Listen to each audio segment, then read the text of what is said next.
Testing. 1 million, 2 million, 3 million. That's working. Okay. I'd like to talk to you about your financial future, and I hope those figures become applicable to all of you as we go along. And I'd like to start by posing a problem for you. And incidentally, I'm just going to talk for a couple of minutes, and we'll do Q&A, because what we want to do is talk about what's on your mind. But I'd like you to think about this for just a second. If, as we walked out of here today, I said I would like to buy 10% of your financial future, I was going to write you a check today, and from this day forth, you were going to give me 10% of everything you earned. How much would you want to charge me for that? I'm going to buy 1/10 of you. And I may take the low bid, incidentally, so be careful what you write down. Well, I think if you thought about that a little while, you can contemplate that for a few minutes. You know, you're going to get a check from me today, and you can do anything you want with the money, but from this day forth, you have to give me 10% of what you earn. I think it would be very foolish of you, any of you, if you asked for less than, say, $50,000. Now, it's going to be a few years before you're out earning money, and so I've got a few years of dead money there. But then I would start getting this royalty on you as you went along. So I really think that if you thought about it, most of you would want a fair amount more than that, and I think you'd be right. Fortunately, I didn't make this deal with anybody when I started out, so nobody's got a 10% royalty on me. But I think that $50,000 would sort of be the absolute minimum. And if you think about that, that means that right today, you are worth $500,000, because if 10% of you is worth $50,000 in cash today, your potential is worth a minimum on a 100% basis of $500,000. That is the big financial asset you've got. It's way more important what you do with that $500,000 asset that you own today than whether you decide to buy stocks or bonds, or whether you put your money in a mutual fund or pick your own stocks or anything of that sort. The biggest financial asset that you have going for you by miles is the value of your own earning power over the years. So that's really what you should focus on. If you're focusing on your financial future, that means you should focus on you. Because whether your 10% is worth $50,000 or $100,000 or $300,000, which would be $500,000 or $1 million or $3 million for all of you, whether it turns out to be one or the other is really dependent in a very large part on what you do in the next few years. All of you in this room have the brains to do extremely well in life. You've all got the energy to do extremely well in life, and then the question is, how do you apply it? If you've got a 200 horsepower motor, do you get 200 horsepower out of it? Do you get your full potential, or do you get 100 horsepower or 50 horsepower? Now, there's two things that can hold you back in getting the full horsepower out of your engine, whatever it may be. All of you have big enough engines. And one of those is a lack of education, but that probably isn't going to happen to very many people in this room. If you did have a lack of education, if you didn't have a chance to get a decent education in life, it wouldn't make any difference what that potential was, because you'd never unlock it.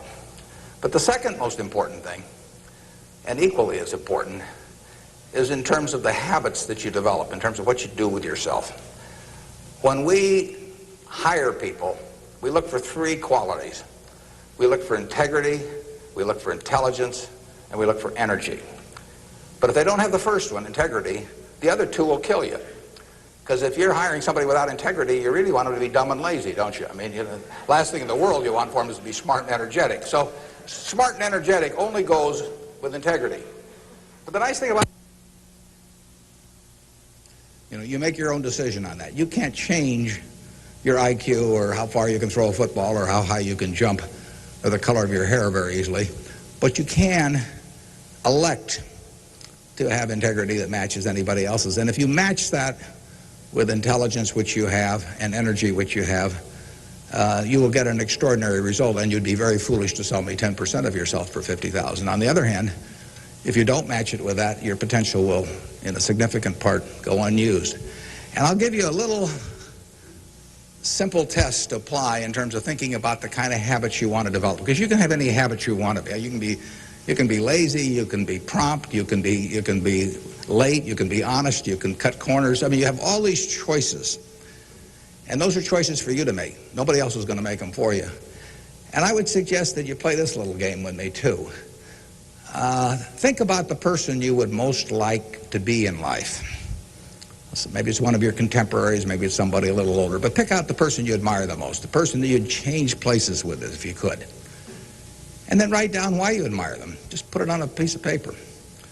And then figure out the person that you would least like to change places with you. Who really turns you off? Who do you find repulsive? And list the reasons why that person turns you off so much. And put those down on the other side of the paper. And then look at that list. And you'll find that everything on the left-hand side, what you admire in other people, the qualities they bring to life, cheerfulness, generosity, all kinds of things, you'll find those are things you can do yourself. It's very simple. You got to apply yourself, but the habits you form in doing that early on will carry you through life. And on the other hand, you'll find that the things that make people repulsive, selfishness, obnoxiousness, all these things, egotism, are things that no one has to have. If you find those in yourself, you can get rid of them as long as you get rid of them early. So all I suggest is that you write down a list of what you admire, what you find contemptible, and decide that the ones on the admired side are ones you're going to acquire for yourself. And if you do that when you're young, it'll carry you through the rest of your life. This doesn't work if you do it when you're 50 or 60. By then, the habits are too well formed.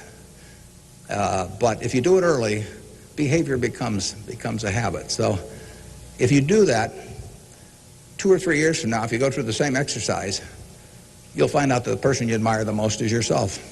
That can be a little dangerous under some circumstances, but it's not a bad thing. I mean, you want to be somebody you like, and you don't want to be somebody that you dislike. And form those habits early.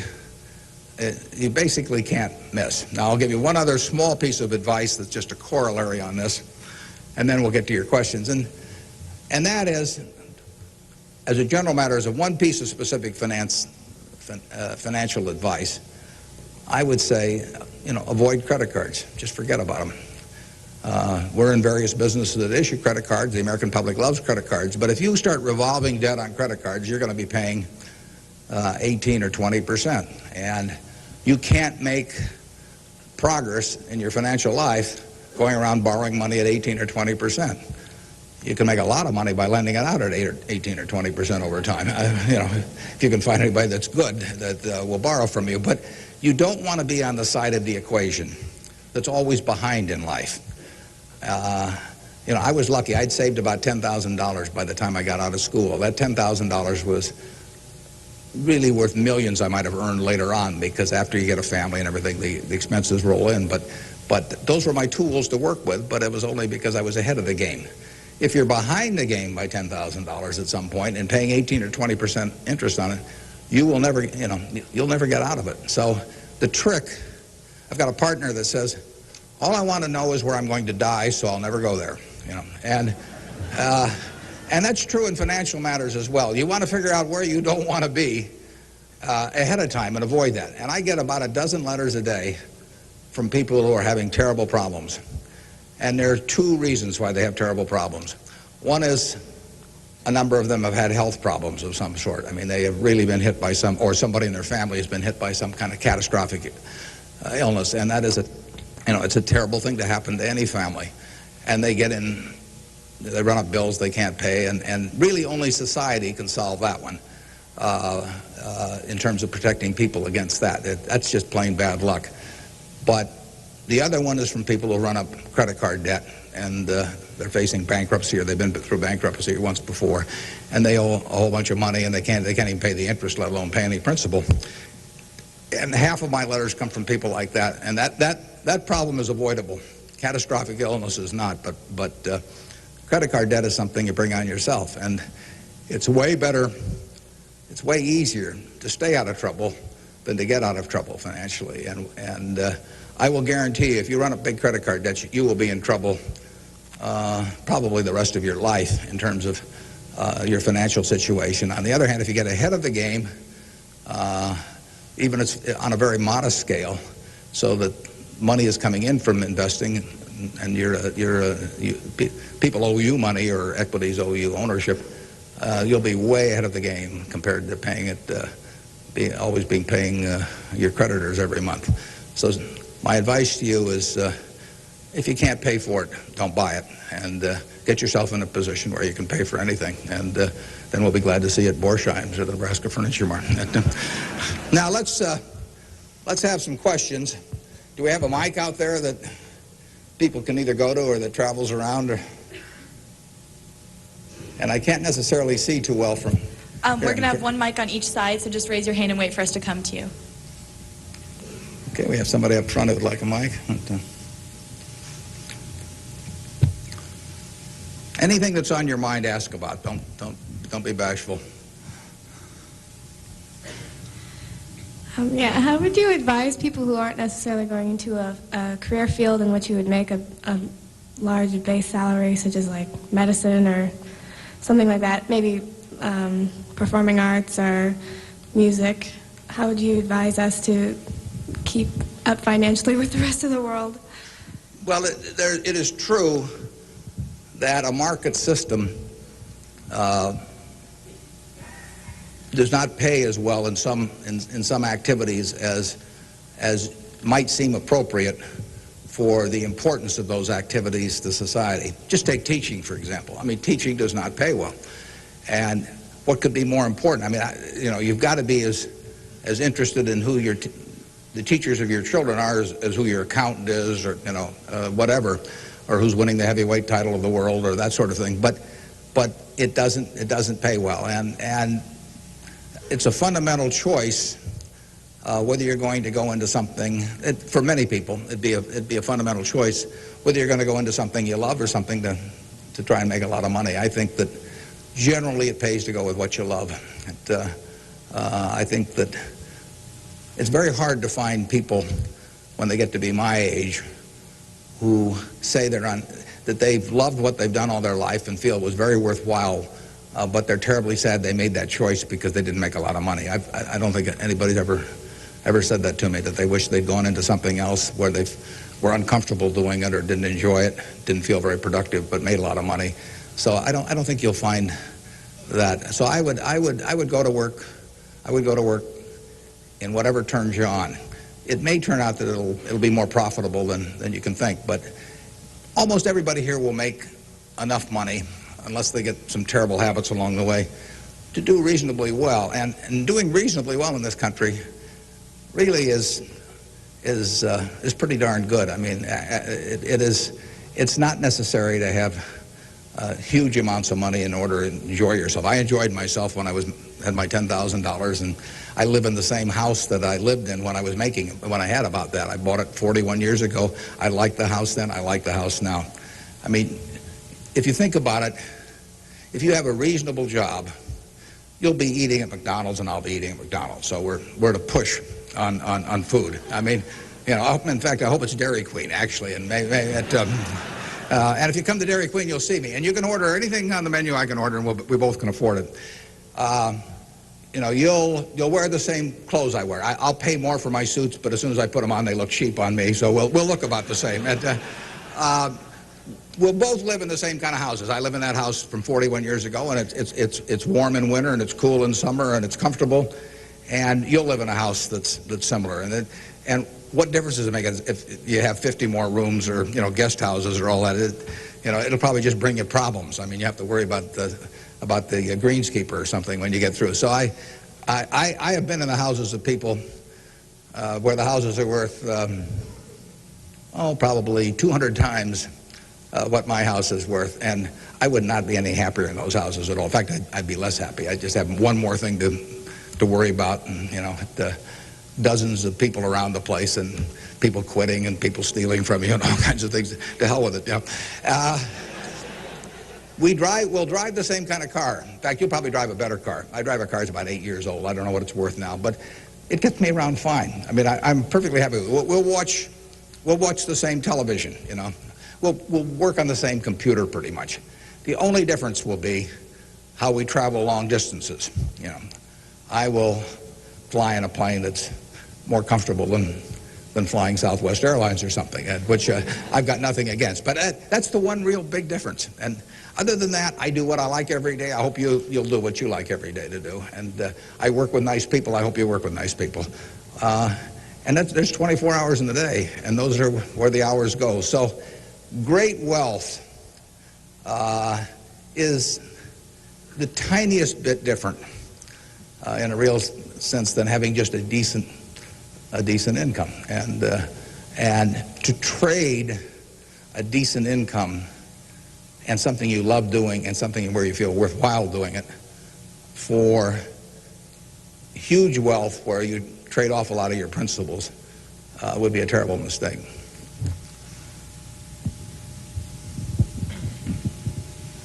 Would you acknowledge your success more on yourself or from the help and teachings of others? Well, I was very lucky in life.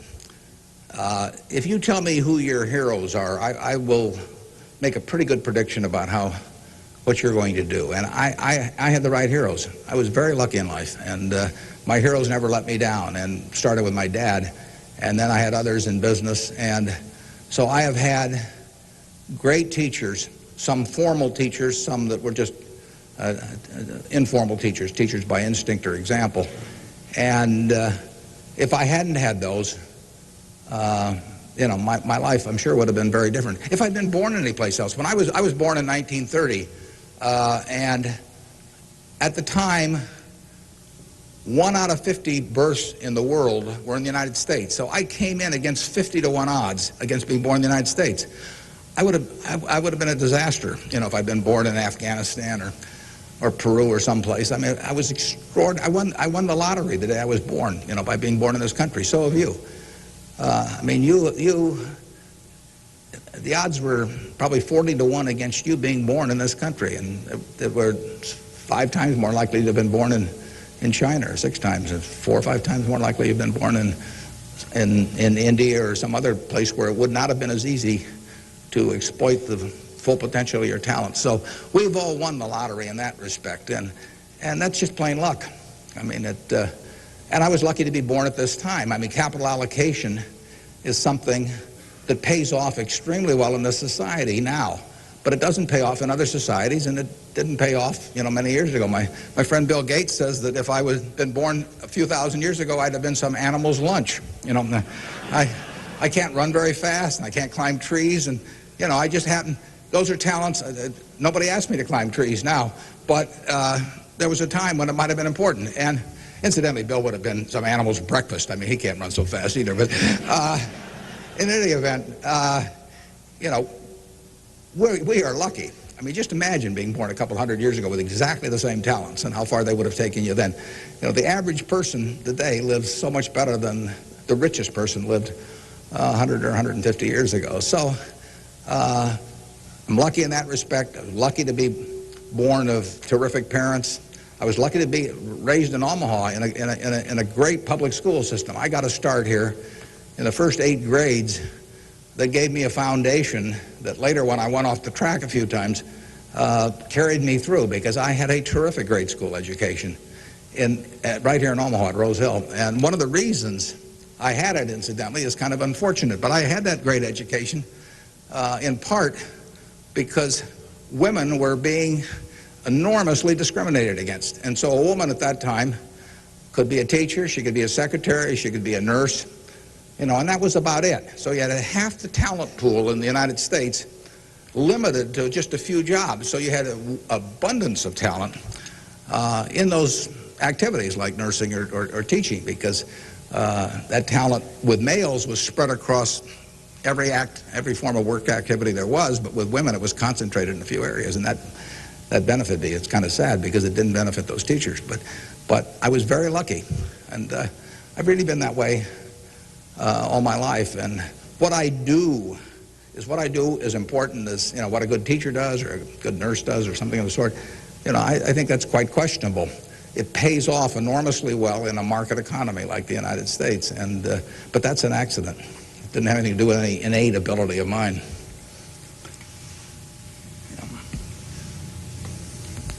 My name is Marina Tsed, and I attend Omaha Central High School. Good for you. Fine institution. Now, Mr. Buffett, technology has been a great factor in stimulating the world economy. What are your predictions for the future of the technology industry, and what is its future role in world economy and the United States economy? Yeah, well, there's no question it's turning the world upside down. It's done it somewhat already, but it will, it's just beginning, but it's moving very fast. I met Gates on July 15th, 1991. I was out there for a 4th of July celebration with a friend and who subsequently died, Meg Greenfield of the Washington Post, and she took us down to visit the Gates family. And he tried to educate me about high tech. And he'd had better luck with chimpanzees. I mean, I was really a disaster. But he's a good teacher.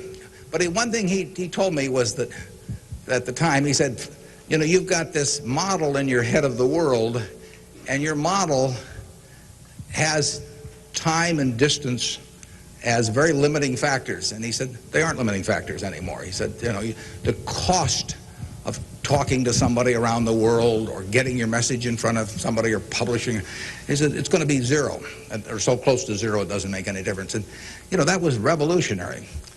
But it's happening already in a very, very big way. And it's just, 8 years later, and it's exploding. So high-tech information technology, whatever you want to call it, is changing the world, and it's going to change it in a very, very big way. And it'll change, that's one of the things I think about in businesses we buy.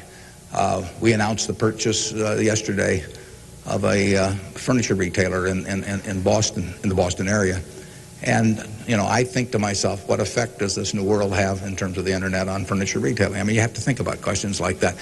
The changes will be huge. I played bridge yesterday with people all over the country, but I played it with people all over the world. I just sit down at my computer, and I've got some popcorn there, and I'm in khakis and a sweater, and I can have a bridge game in 30 seconds with people all over the world, and no cost to it, basically. That's a lot different than trying to arrange a game with 4 people in Omaha, on a day when one guy wants to play golf, another wants to watch baseball. And it changes things in a huge way. We are very fortunate. It's in the degree to which the United States leads the world in this area.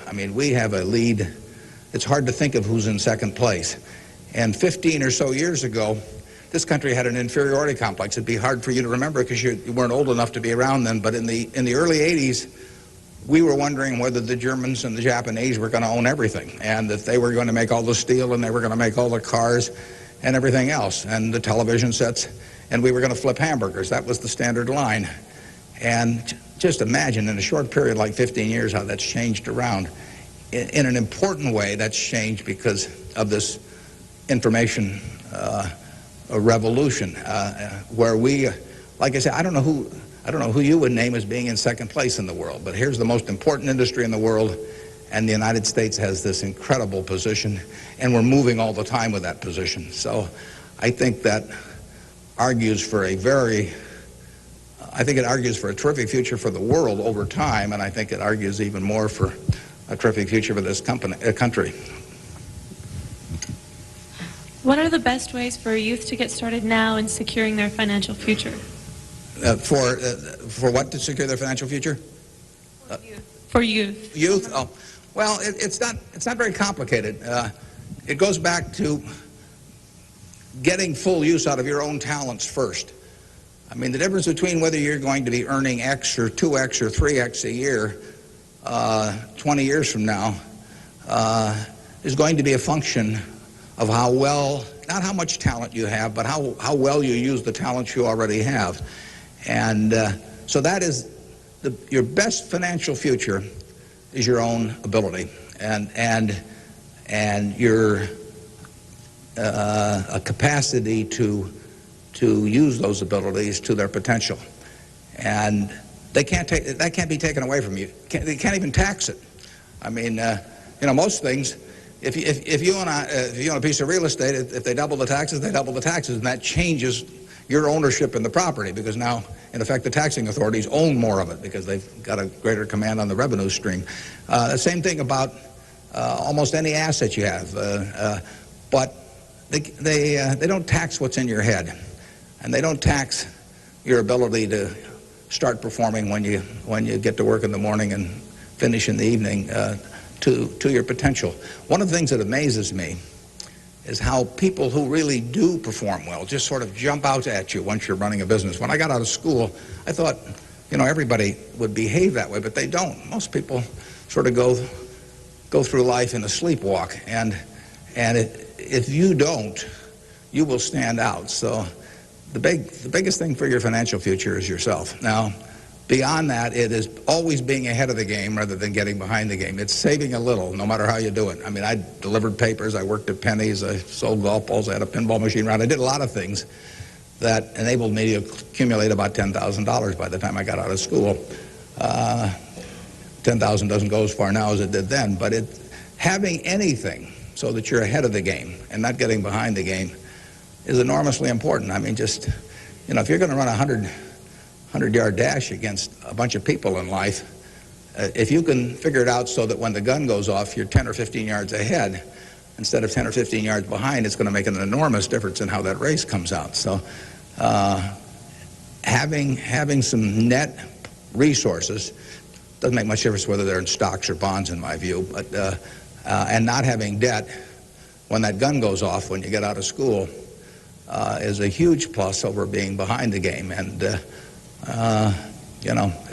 it may come from delivering a paper out in the morning, it may come from part-time work someplace, but put aside a few dollars for yourself so that when the time comes and you enter the workforce, you're ahead of the game and not behind. And then once you get there, don't get behind by buying a whole lot of things that you figure you're going to pay for someday while you're paying 20% interest in between. Students, if you could please say your name and school when you ask a question. Yeah, it's hard for me to see even where the microphone is, but I can.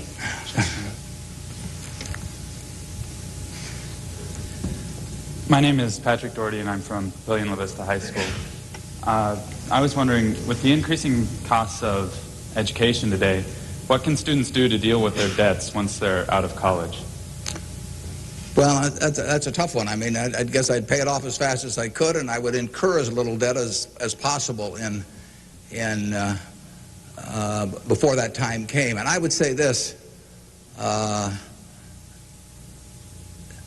in my experience in business, there is very little difference, if any, between a very high-priced business education and what's available for a lot less money. So I went to the University of Nebraska at Lincoln my last year in college. I went to Wharton for a couple of years before that. I learned just as much at the University of Nebraska as I did at Wharton.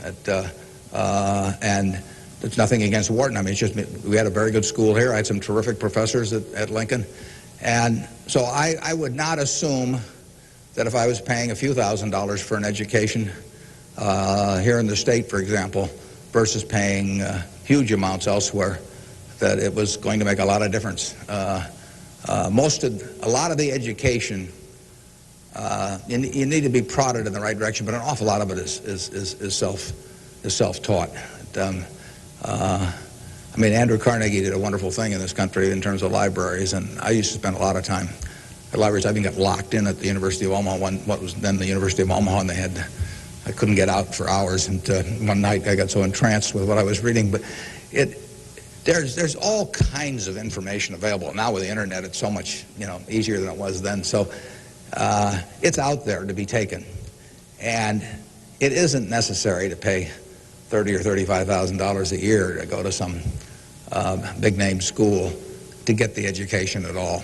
I mean, if you're going to learn accounting, which is probably the most important course you'd take in business, if you're going to learn accounting, you can learn accounting absolutely as well, in my view, going to UNO as going to Harvard. I mean, I see. I'd bet on that, and so I wouldn't run up huge bills in terms of getting a business education. Now, if you're going to get a medical education, I mean, there's certain professions where there may not be any way around spending a fair amount of money and getting in debt to some degree.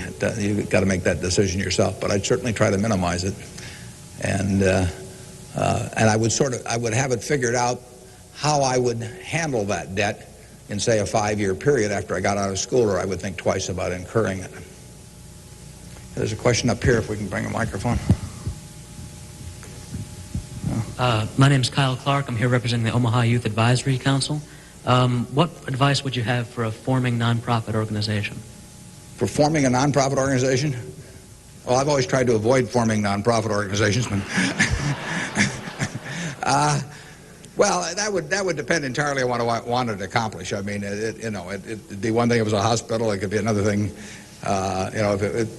There's so many types of it. So you've got to get people that are experienced and involved in an entity like that. And but it depends so much on the objective you're working at.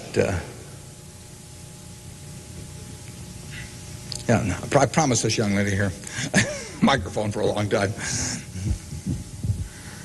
Hi, my name is Kara Harbert, and I attend Millard West High School. And I understand that you're very civically involved, and I was wondering how important of a quality you think that is for an individual in life and why.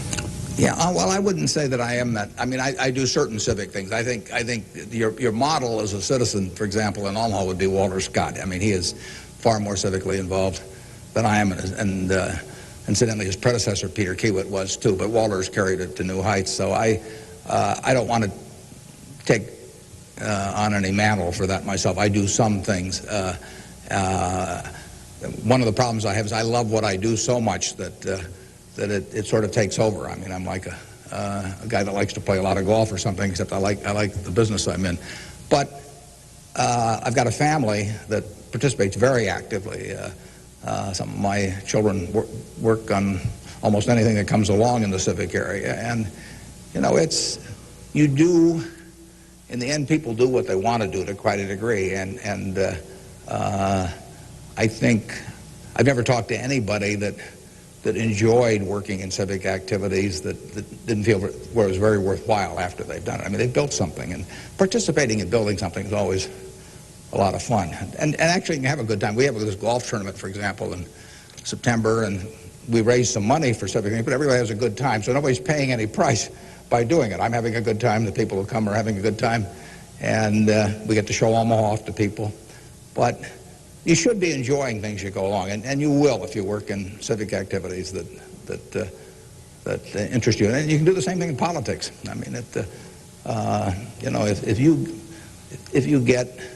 if you find political ideas or politicians who particularly you identify with, you can get a lot of self-satisfaction out of working, and you're doing something worthwhile. So just follow your instincts on that. That'd be my recommendation.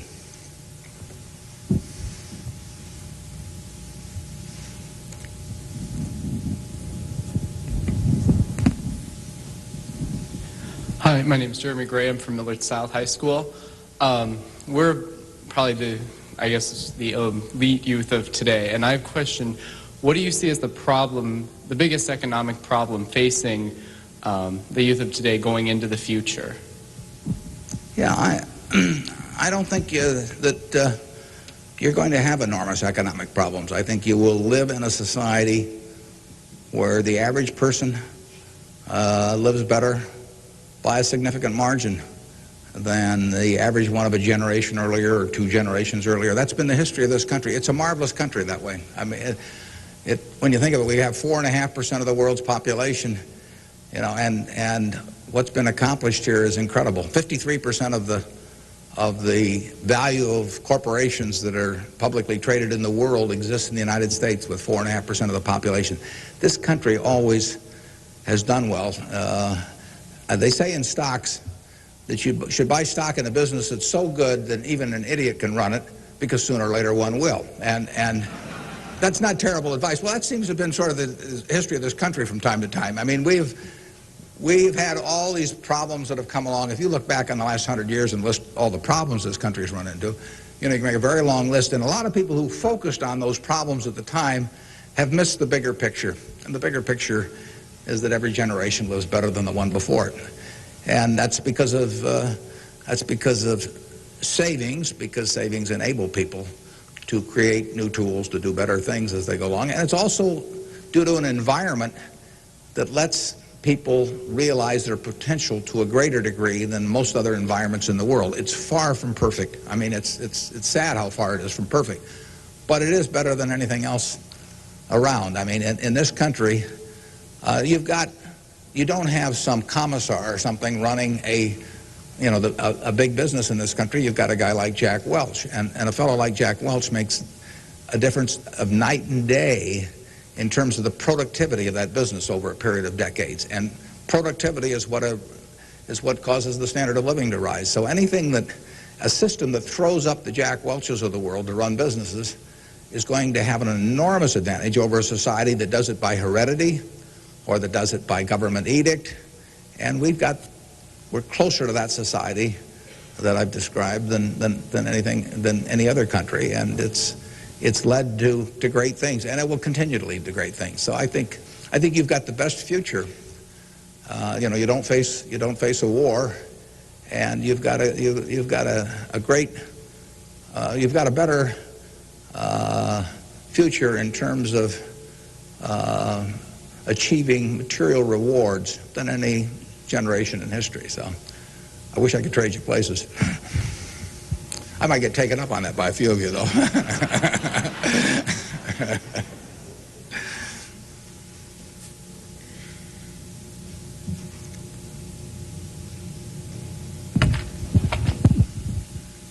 Hi, I'm Ryan Wilkins from Millard West High School, and I was wondering if you could speak for Mr. Gates were afraid of the impact on Y2K on the economy, or specifically the stock market. Yeah, well, I'm glad you gave me a chance to bring in other people, because I'm the last guy in the world to understand about Y2K. I don't know why this microphone's working. I don't know why lights go on. Or I flip on the switch of my television set and pray. I mean, it's all beyond me. But I would say this: the smartest people I know in that area, in large part, think it's going to be a non-event. In this country, I can't speak for the rest of the world, but so I think you'll wake up on January 1st and find the world hasn't changed from December 31st. Now, I would say this: you might get a whole bunch of friends to write you checks for $1 billion on December 31st and then deposit them, and who knows what'll happen? You can't lose anything. I mean, all they do is bounce, and if the system gets fouled up, you might find a lot of money in your account. But I wouldn't count on it. We own a company called Executive Jet. We have about 1,400 or 1,500 customers who own pieces of airplanes with us, and so we've got 160 of their planes and some of our own flying around. It'll be very interesting to me to see what the advance. People let us know ahead of time when they want to use it. It'll be very interesting to see how many sign up for January 1st at 12:01. But it wouldn't bother me to fly them in the least on January 1st or do anything else on January 1st. Ideally, I hope they're getting prepared to watch the Huskers play in the big game. I'm Jamie Solis from Twin Valley, and I was wondering, how do you decide what you invest your time and money in?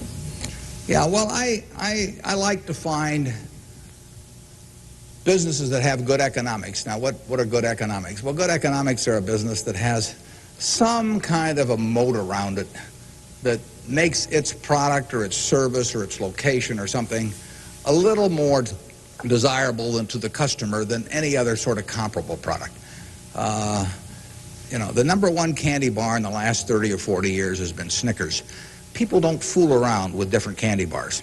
They fool around with different length dresses. They fool around, with all kinds of things. But they don't fool around with candy bars because they figure, they're going to go in and lay out 50 cents or whatever it is and put it in their mouth. And they're not going to, for 50 cents and putting it in your mouth, I mean, you're not going to say, I'll lay out 45 cents and put something else in my mouth. So you find that very stable. And we like businesses that we think we can figure out where they're going to be in 10 or 15 years. I don't know where the information technology businesses are going to be in 10 or 15 years. I know where Snickers bars are going to be in 10 or 15 years. They're going to be selling just about the way they do now. I know where Wrigley's gum is going to be in 10 or 15 years. There's not going to be a lot of innovation in chewing gum. The internet's not going to cause people to quit chewing gum either. Gates may think so, but I don't think so. But it's predictability regarding the sustainability of a competitive advantage, something special about a product. So we look for those kind of products, and then we look for people that are running the business that are honest and able. And, you know, it's easier to find people that are honest and able than it is to find businesses that are going to stay wonderful for a long period of time. There are a lot of businesses that looked like they were going to stay wonderful that really evaporated over time. But that's what we're looking for. And the nice thing about it is we don't have to find very many. If we find one a year, that's terrific. Because you don't need 100 or 1,000 great investment ideas to do well. You need a couple. And the discipline is the most important thing. We don't need brain power. We need discipline. You don't need 150 IQ to do what I do. Thank God. You know, you don't need 140. You don't need 135. You may need 115 or something like that. But you do need discipline. You have to wait until you see the fat pitch to swing at. Because investing is a no-called strike game. You know, if I were a baseball player and I only liked pitches 2 inches above my navel, you know, some guy could learn that and he could pitch me, you know, 3 or 4 inches below that, and I get called out on strikes because I never find a pitch I like. You can get called out on strikes in baseball. You have to swing at pitches that you don't even necessarily like, particularly after the count gets to 2 strikes. In business, you don't have to swing at anything. You can sit there and the paper says General Motors at 68, or it says General Electric at 115, or it says General Dynamics at 63. And if you don't like those prices, you don't have to swing. You can wait there day after day after day after day, and there are no called strikes. Now, when you swing, when you decide to buy something, then, you know, if you swing and miss, it's a strike. But it's a marvelous game to be in because there are no called strikes, and you can simply wait for that one time in a month or 6 months or a year or 2 or 3 years when you really know what you're doing, where you like the price, where you like the people running the business, and then you swing, and you only need a few swings in your lifetime. So that's the way we try to pick businesses. We try to stay with things we understand. I mean, there can be all kinds of wonderful investment opportunities out there that I don't understand. I don't know what cocoa beans are going to do next year. You know, maybe you know, but I don't know. I don't know what crude oil is going to sell for. But I don't have to know.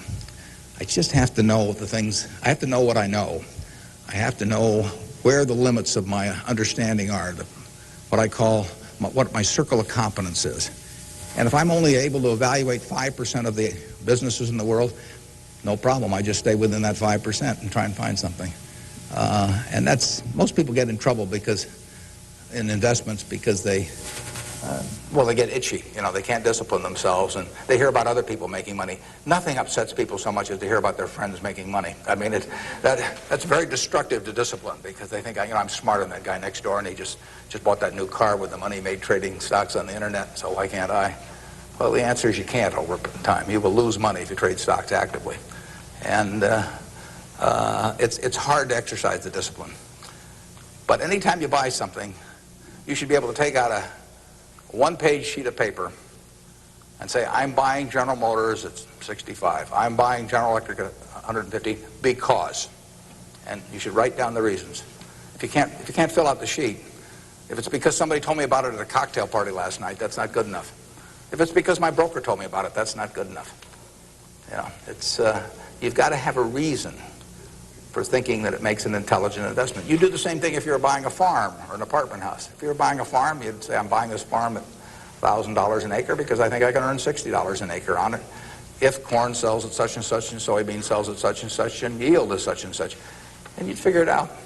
That's the same reason you buy businesses. And when you buy stocks, you're buying a little piece of a business. And that's probably the most important thing to remember in investing is that when you are buying a stock, you're buying a little piece of the business. And if you are buying it at an attractive price for the business, for the whole business, you're going to make money. And if you aren't, you know, over time you won't make money.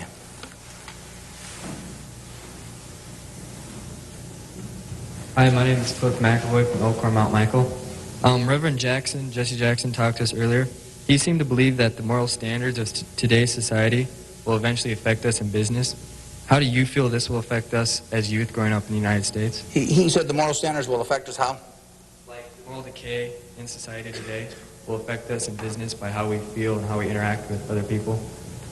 Well, I think very difficult to quantify moral standards over time. I mean, you can pick out huge weaknesses at any given time in terms of how people or the country is behaving, and huge strengths. So I think it's enormously difficult to quantify.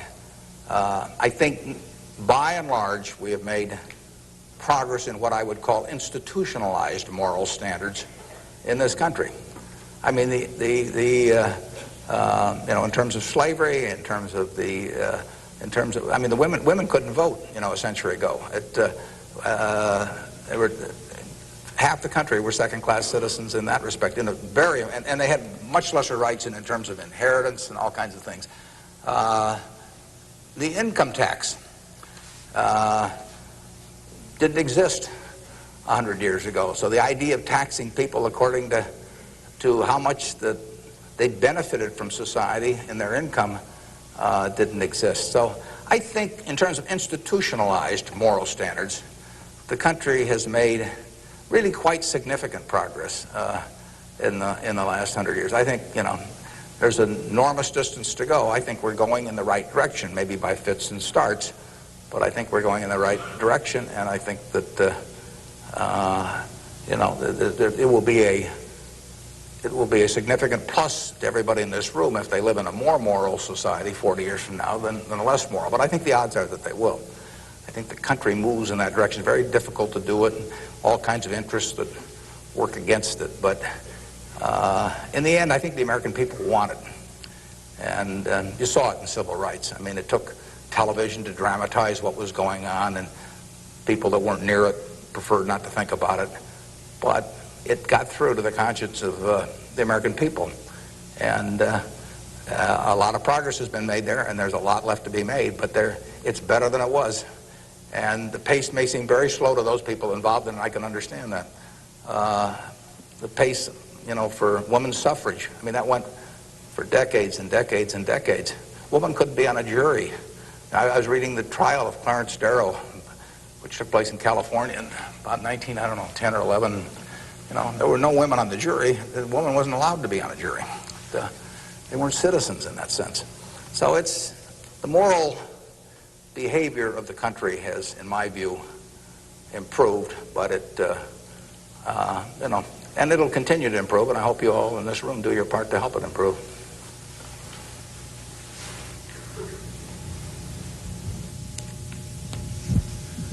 Hi, I'm Nick Jors from Central High, and I was wondering how, since the stock market's so high right now, if it'd be smart for us to get involved now, or to wait till it goes down a little, or what? Yeah, I can't tell you whether or not to buy stocks now generally. I think it's important that you save money, and whether you put it in the stock market or not, I don't think is terribly important. I think if you're interested in stocks, you should buy and you've got a little capital, you should buy a few. I mean, I don't think there's any way of learning about them better than experiencing it. Doing it on paper isn't the same. I can guarantee you, if you lose money on paper or lose real money, it's a different experience. And so I think you'll learn more about yourself if you do it that way. I bought my first stock when I was 11. I was at Rose Hill at the time, and I bought 3 shares of City Service Preferred at 38, and it went down to 27, which is something I still remember, even though I was 11 at the time.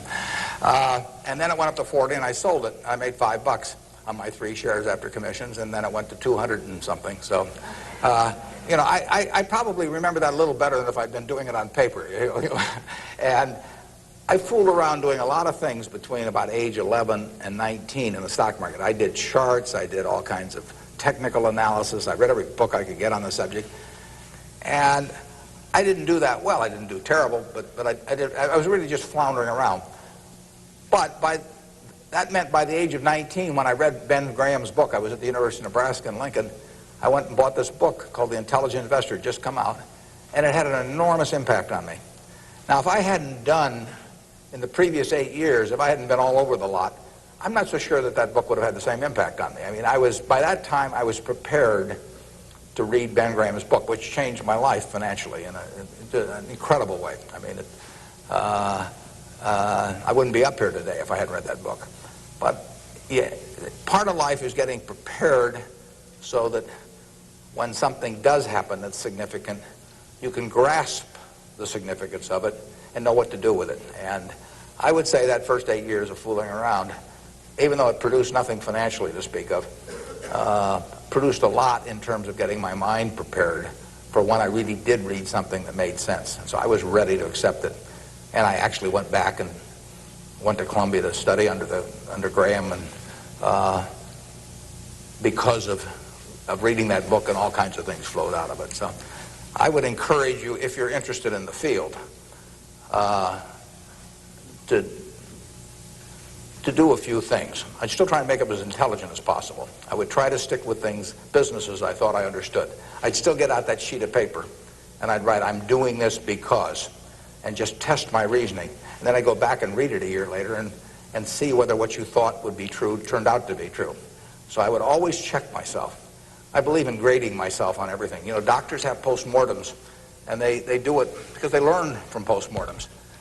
In business, people don't like to do postmortems. When I can be on the board of a company, and they can dollars building plants or buying companies, and they never want it 2 years later to run a check on how that decision turned out, because it can be unpleasant. But you learn from postmortems, and you don't want to learn. It's way better to learn from other people's mistakes than your own, but you got to learn from a few of your own too. And the time to do it is when you're young. We can do maybe one more, and then we wrap this up at one, do we? Or maybe two more.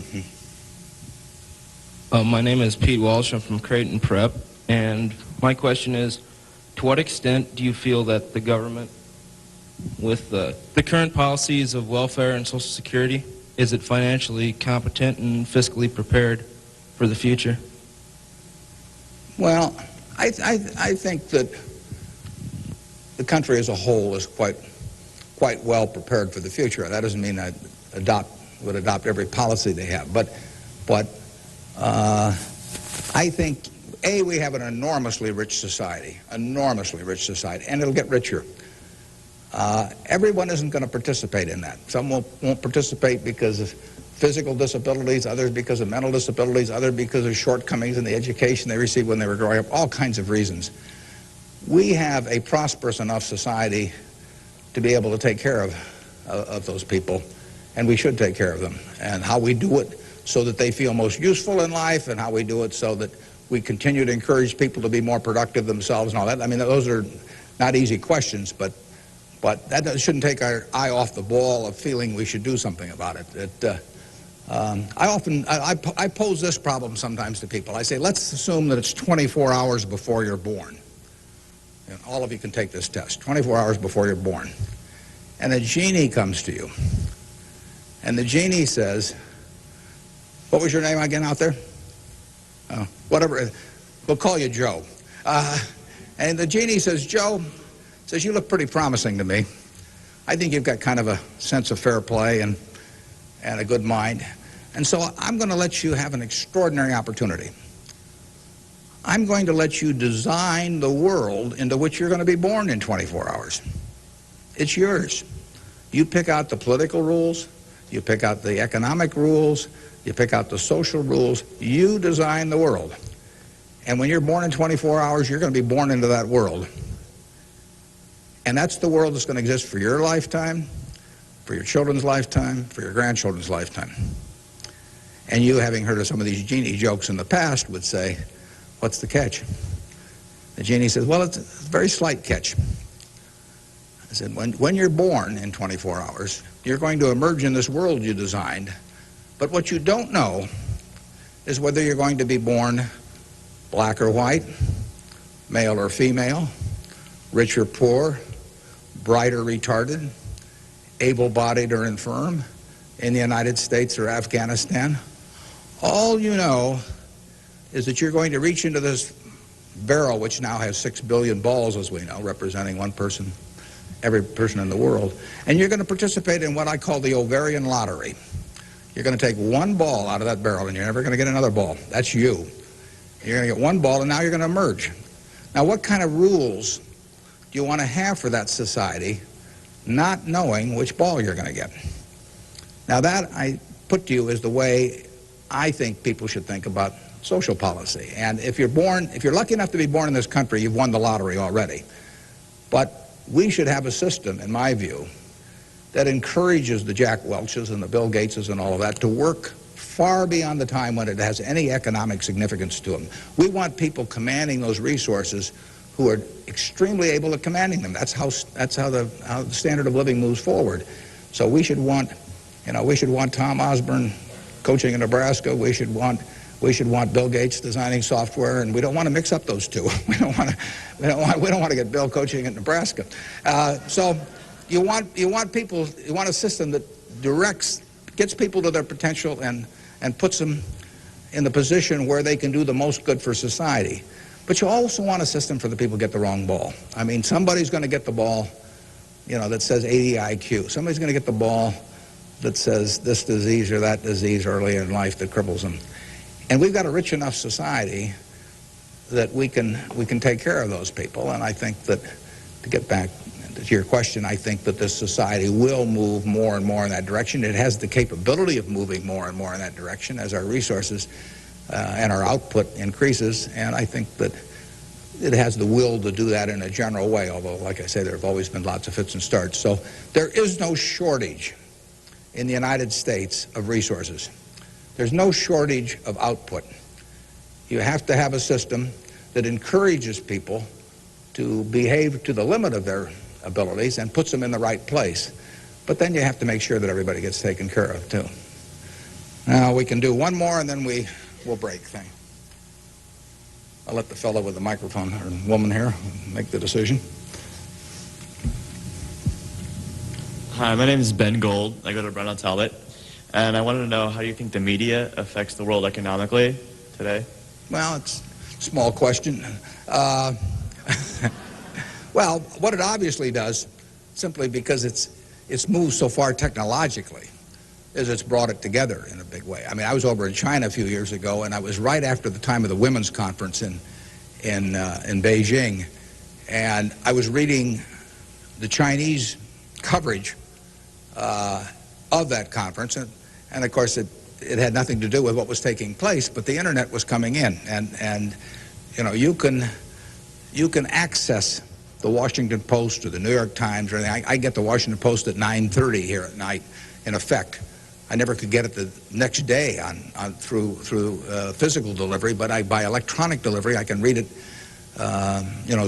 Probably earlier than most of the people in Washington are reading it. So the ability to communicate and the degree to which the world can have awareness of what's going on every place in the world is just, it's been a quantum leap. And, that will have, there are a lot of things that come out of that. And net, they're a plus over time. But the ability of information to be available to everyone worldwide almost instantaneously, it can be huge advances in things like medicine, for example, just to pick one.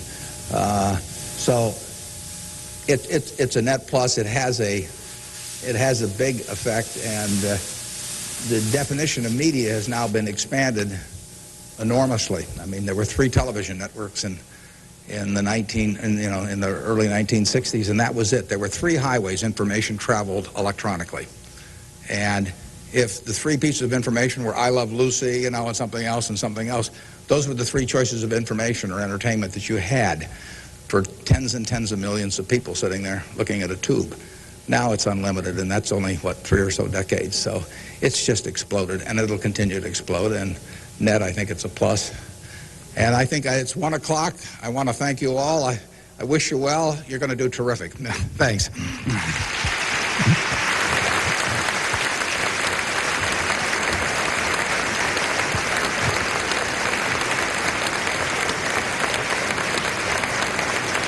Thank you.